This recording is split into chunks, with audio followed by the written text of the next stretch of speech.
Hello friends, welcome to our channel. जैसा कि आप लोगों का एग्ज़ाम चल रहा है और आप लोग बहुत ही बेहतरीन तरीके से अपने एग्ज़ाम की तैयारी कर रहे होंगे।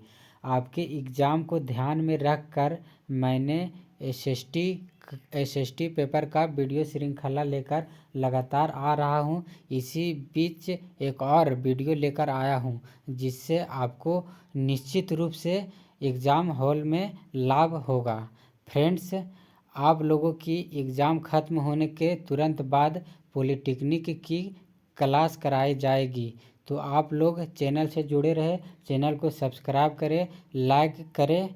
तो आइए समय को व्यर्थ ना करते हुए क्वेश्चन पर आते हैं। तो आइए क्वेश्चन नंबर 1 देखते हैं। 19वीं सदी के दौरान कौन ऐसी ताकत बनकर उभरा जिसमें यूरोप के राजनीतिक और मानसिक जगत में भारी परिवर्तन ला दिया?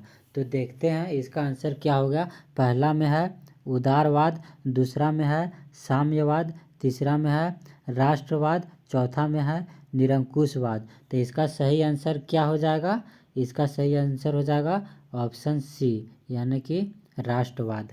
नेक्स्ट क्वेश्चन देखते हैं। फ्रांस में प्रथम विद्रोह कब हुआ था? फ्रांस में प्रथम विद्रोह कब हुआ था? ऑप्शन ए में है जुलाई 1801, ऑप्शन बी जुलाई 1804, ऑप्शन सी जुलाई 1815 और ऑप्शन डी जुलाई 1830। तो इसका सही आंसर क्या हो जाएगा? इसका सही आंसर हो जाएगा ऑप्शन डी जुलाई 1830। नेक्स्ट क्वेश्चन देखते हैं। 1804 की नागरिक संहिता, जिसे आमतौर पर नेपोलियन की संहिता के नाम से भी जाना जाता है, उसमें फ्रांस में सुधार के लिए क्या कदम उठाया? तो इसका सही आंसर हो जाएगा ऑप्शन डी, यानी कि इनमें से सभी, यानी कि जन्म पर आधारित विशेषाधिकार समाप्त कर दिया। दूसरा, कानून के समक्ष बराबरी और संपत्ति के अधिकार को सुरक्षित बनाया। और तीसरा, प्रशासनिक विभाजन को सरल बनाया। आइए नेक्स्ट क्वेश्चन देखते हैं। 1917 में गांधी जी ने खेड़ा जिले के किसानों की मदद के लिए सत्याग्रह का आयोजन किया था। खेड़ा भारत के किस राज्य में स्थित है? तो खेड़ा भारत के किस राज्य में स्थित है? इसका सही आंसर हो जाएगा ऑप्शन ए, यानी कि गुजरात। गुजरात में ही खेड़ा जिला है। Next question. Simon commission Bharat क्यों आया? साइमन कमीशन भारत क्यों आया? क्यों आया? नई शिक्षा लागू करने के लिए, या लगान संबंधित नए कानून बनाने के लिए, या संवैधानिक व्यवस्था की कार्यशैली का अध्ययन के लिए, या व्यापार संबंधित कानून के लिए? तो इसका सही आंसर क्या हो जाएगा? ऑप्शन सी हो जाएगा इसका सही, यानी कि संवैधानिक व्यवस्था की कार्यशैली का अध्ययन के लिए। नेक्स्ट क्वेश्चन देखते हैं। 1840 के दशक के मध्य में आयरलैंड में किसी बीमारी के कारण निम्न में से कौन सा फसल खराब हो गया, जिससे लाखों लोग भूखमरी के कारण मौत के मुंह में चले गए थे? तो कौन सा फसल खराब हो गया था? चावल खराब हो गया था, आलू खराब हो गया था, मक्का खराब हो गया था, मूंगफली खराब हो गया था। तो इसका सही आंसर क्या हो जाएगा? ऑप्शन बी, यानी कि आलू का फसल खराब हो गया था। Next question. प्रथम विश्व युद्ध खत्म होने के पहले 2 दशक बाद दूसरा विश्व युद्ध शुरू हो गया, जिसमें एक गुट में धुरी शक्तियां मुख्य रूप से नासी जर्मन, जापान, इटली थी। तो दूसरा खेमा में जो मित्र राष्ट्र के नाम से जाना जाता था, उनमें से कौन से देश थे? तो इसका सही आंसर क्या हो जाएगा? इसका इसका सही आंसर हो जाएगा। तो फ्रेंड इसका सही आंसर हो जाएगा ऑप्शन सी, यानी ब्रिटेन, सोवियत संघ, फ्रांस और अमेरिका ये दूसरे पक्ष में थे। नेक्स्ट क्वेश्चन, 1929 के आर्थिक मंदी के कारण दुनिया के ज़्यादातर हिस्सों में निम्न में से किसकी भयानक गिरावट दर्ज की गई? तो किसकी ज़्यादा भयानक गिरावट दर्ज की गई थे? सब हो जाएगा, यानी उत्पादन में, रोजगार में, आय और व्यापार में, यानी कि सब आंसर इसका हो जाएगा। नेक्स्ट क्वेश्चन, बुनकरों को कच्ची कपास की समस्या का सामना क्यों करना पड़ा? बुनकरों को कच्ची कपास की समस्या का सामना क्यों करना पड़ा? इसका सही आंसर हो जाएगा ऑप्शन ए, यानी कि कच्चे कपास के निर्यात में वृद्धि, कच्चे कपास के निर्यात में वृद्धि हो गई थी, इसीलिए समस्या का सामना करना पड़ा। नेक्स्ट क्वेश्चन, 19वीं शताब्दी के दौरान ब्रिटेन में सर्वाधिक गतिशील उद्योग कौन से थे? तो ब्रिटेन में सर्वाधिक गतिशील उद्योग कौन थे? तो इसका सही आंसर हो जाएगा ऑप्शन सी, यानी कि कपास और धातु। नेक्स्ट क्वेश्चन, मुद्रण तकनीकी सबसे पहले कहाँ विकसित हुई? मुद्रण तकनीकी सबसे पहले कहाँ विकसित हुई? चीन में हुई थी, ऑप्शन बी, चीन में। नेक्स्ट क्वेश्चन, निम्न जाति आंदोलन के मराठी प्रणेता कौन थे जिन्होंने अपनी पुस्तक गुलामगिरी में जाति प्रथा के प्रचारों पर लिखा, जाति प्रथा के अत्याचारों पर लिखा है? तो इसका सही आंसर क्या हो जाएगा? पहला, ज्योतिबा फूले। नेक्स्ट क्वेश्चन,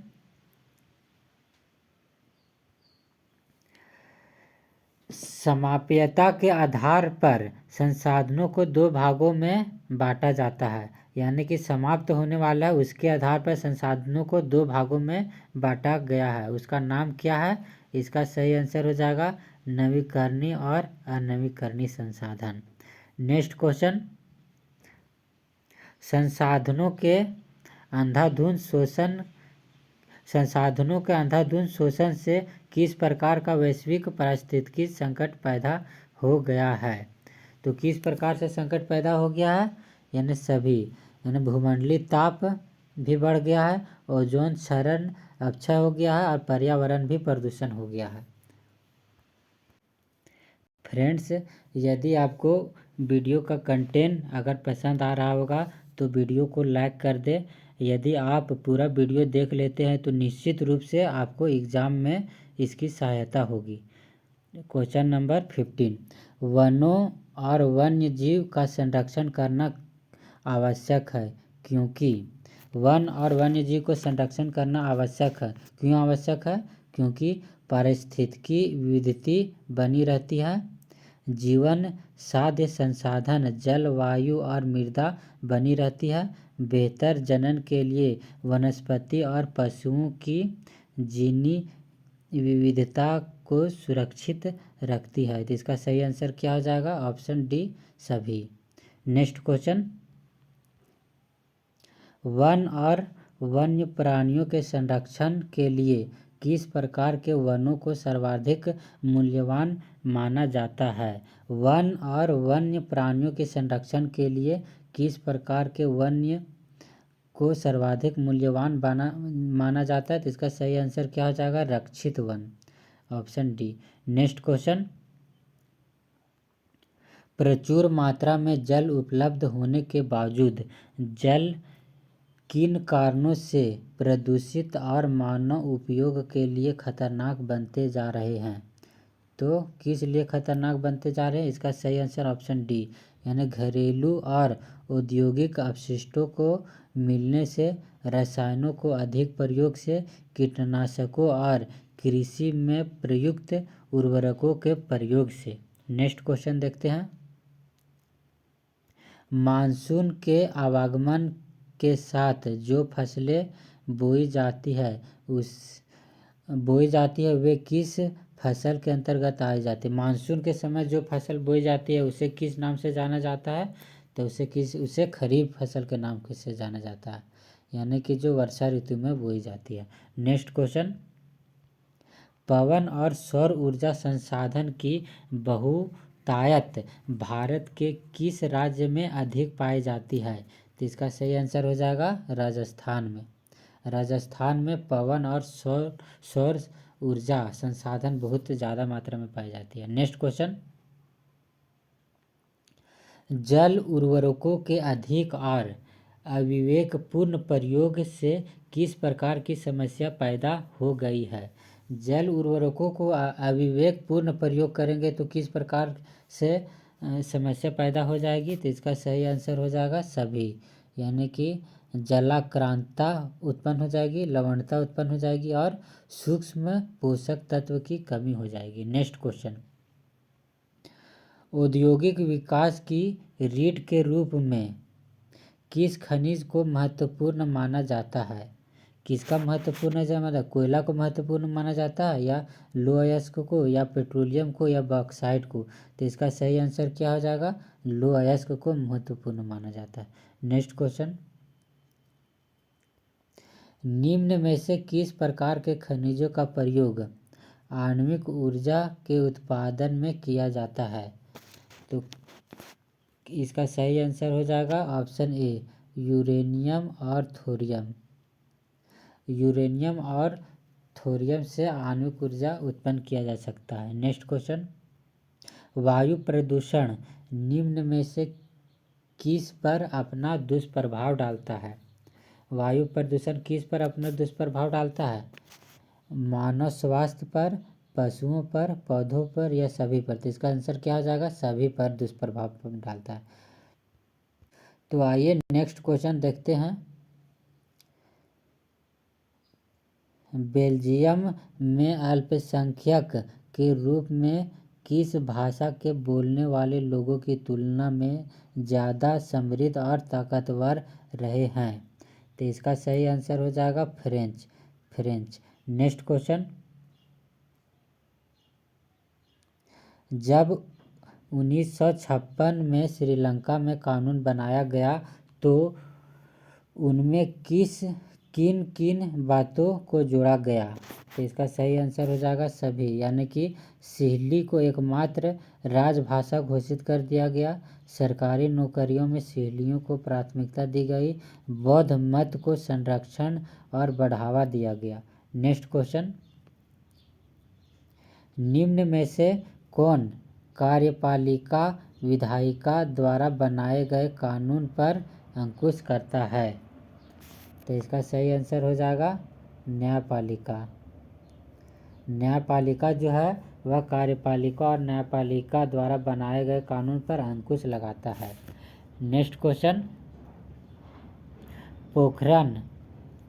पोखरण जहां भारत में 1898 में अपने परमाणु परीक्षण किए थे, वह भारत के किस राज्य में स्थित है, तो पोखरण भारत के किस राज्य में स्थित है, इसका सही आंसर हो जाएगा option A, Rajasthan. Next question, सामाजिक विभाजन अधिकांशतः आधारित होता है, किस पर आधारित होता है, मृत्यु पर, विवाह पर, जन्म पर, या शिक्षा पर, तो इसका सही आंसर क्या हो जाएगा, जन्म पर आधारित होता है सामाजिक विभाजन। नेक्स्ट क्वेश्चन, सांप्रदायिक राजनीतिक सोच पर आधारित होता है कि धर्म की सामाजिक समुदाय का निर्माण करता है, इस मान्यता के अनुकूल सोचना क्या कहलाता है, तो इसका सही आंसर हो जाएगा सांप्रदायिक कहलाता है। नेक्स्ट क्वेश्चन, निम्नांकित में से किस राज्य में शिशु मृत्यु दर सबसे कम है।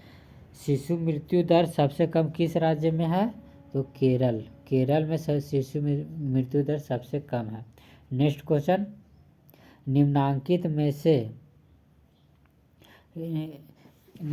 जिसे औसत आय भी कहा जाता है, निम्नांकित में से किसे औसत आय भी कहा जाता है, तो इसका सही आंसर हो जाएगा ऑप्शन बी, प्रति व्यक्ति आय। प्रति व्यक्ति आय को औसत आय भी कहा जाता है। नेक्स्ट क्वेश्चन, सार्वजनिक और निजी क्षेत्र किस आधार पर विभाजित है? सार्वजनिक और निजी क्षेत्र किस आधार पर विभाजित है? तो इसका सही आंसर हो जाएगा उद्यमों के स्वामित्व के आधार पर। उद्यमों के स्वामित्व के आधार पर। तो आइए अगला क्वेश्चन देखते हैं।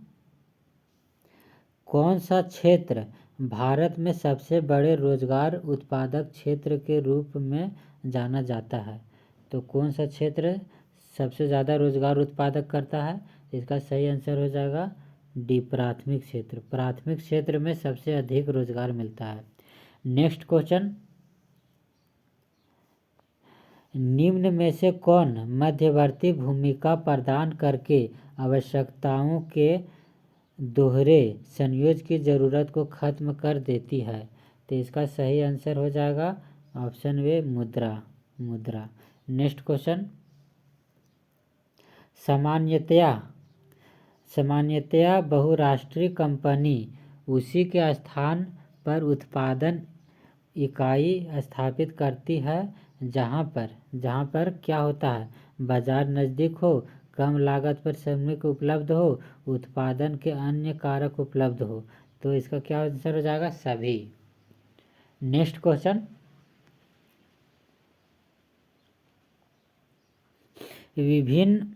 विभिन्न देशों के बाजारों को जोड़ने या एकीकरण में निम्न में से कौन सहायक होता है?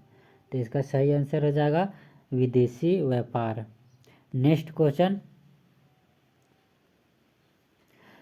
1960 के दशक में व्यवस्थित रूप से उपभोक्ता आंदोलन का उदय निम्न में से किन कारणों से हुआ? 1960 के दशक में व्यवस्थित रूप से उपभोक्ता आंदोलन का उदय निम्न में से किन कारणों से हुआ? तो इसका सही आंसर हो जाएगा सभी, यानी अत्यधिक खाद्य की कमी, खाद्यान्नों की जमाखोरी, खाद्य पदार्थों एवं खाद्य तेलों में मिलावट। नेक्स्ट क्वेश्चन देखते हैं।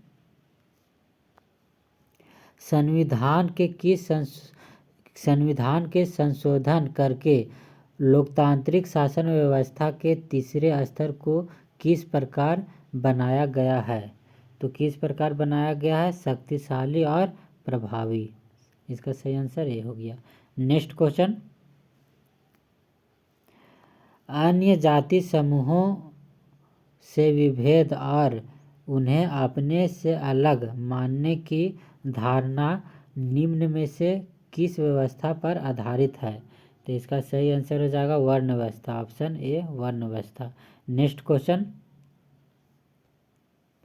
लोकतांत्रिक व्यवस्था के हित समूहों या दबाव समूहों के मुख्य उपयोगिता निम्न में से क्या है? तो इसका सही आंसर सब हो जाएगा, यानी सरकार को सजग बनाए रखना, आंदोलन को सफल बनाना, राजनीतिक दलों पर प्रभाव डालना।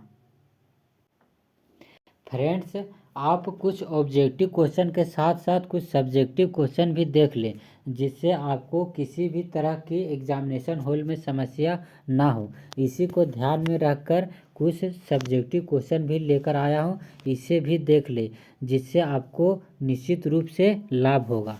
तो क्वेश्चन नंबर फर्स्ट है, जब फ्रांस छींकता है तो बाकी यूरोप को सर्दी जुकाम हो जाता है, यह कथन किसका है? तो यह कथन किसका है? सम्राट लुई 14वां का कथन है ये। नेक्स्ट क्वेश्चन, नेपोलियन बोनापार्ट कौन थे? नेपोलियन बोनापार्ट फ्रांस का एक महान सेनापति था। नेक्स्ट क्वेश्चन, यंग इटली की स्थापना किसने की थी? यंग इटली की स्थापना किसने की थी? तो यंग इटली की स्थापना जियुसेप्पे मेत्सिनी ने गुप्त संगठन के रूप में की थी। नेक्स्ट क्वेश्चन, साम्यवाद से आप क्या समझते हैं? साम्यवाद का तात्पर्य है दो अलग अलग मान्यताओं की उसकी विभिन्नताओं और समानताओं को ध्यान में रखकर उन्हें एक साथ लाने का प्रयास करना।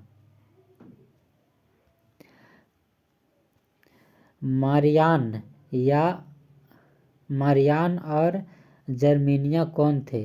फ्रांस और जर्मनी के कलाकारों द्वारा स्वतंत्रता, न्याय और विचारों को प्रकट करने के लिए नारी रूपक को प्रयोग किया गया। फ्रांस में इसी नारी रूपक को मारियान नाम दिया गया और जर्मनी में जर्मेनिया नाम दिया गया। नेक्स्ट क्वेश्चन, यूटोपिया से आप क्या समझते हैं? यूटोपिया से आप क्या समझते हैं? इसका आंसर है सभी प्रकार के भेदभावों से अलग एक ऐसी आदर्श समाज की कल्पना जिसे वास्तविक रूप देना लगभग असंभव है। यूटोपिया या कल्पनादर्श के नाम से जाना जाता है। इसके प्रवर्तक फ्रांसीसी चित्रकार फ्रेडरिक सरियू थे। नेक्स्ट क्वेश्चन है निरंकुशवाद से आप क्या समझते हैं? तो इसका आंसर है निरंकुशवाद का सामान्य अर्थ एक ऐसी सरकार या शासन व्यवस्था है जिसकी सत्ता पर किसी प्रकार का कोई अंकुश नहीं होता है। इतिहास में ऐसी राजाशाही सरकारों को निरंकुश सरकार कहते हैं जो अत्यंत केंद्रीकृत सैन्य बल पर आधारित और दमनकारी सरकारें होती थी। नेक्स्ट क्वेश्चन, तो आइए फ्रेंड अगला क्वेश्चन देखते हैं। भारतीय कृषि पर वैश्वीकरण के प्रभाव पर टिप्पणी करें। भारतीय कृषि पर वैश्वीकरण के प्रभाव पर टिप्पणी करें। फ्रेंड्स ये बहुत ही इम्पोर्टेंट क्वेश्चन है। देख सकते हैं कि कितना साल ये क्वेश्चन रिपीट हुआ है, इसलिए आप लोगों के एग्ज़ाम में आने की काफ़ी चांसेस है। इसलिए इस क्वेश्चन को भी आप बहुत ही अच्छे तरीके से देख लें। यानी भारतीय कृषि पर वैश्वीकरण के प्रभाव क्या था? इसका आंसर हो जाएगा भारतीय किसानों औद्योगिक क्षेत्र के लिए वस्तुओं का उत्पादन करने लगे हैं। उन्हें अन्य देशों के किसानों में भी प्रतियोगिता करनी पड़ रही है।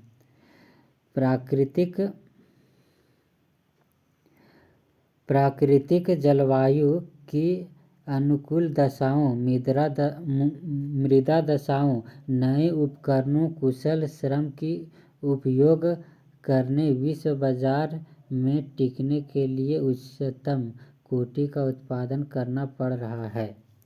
विश्व स्तरीय वैज्ञानिक तकनीकों का प्रयोग हो पाया है।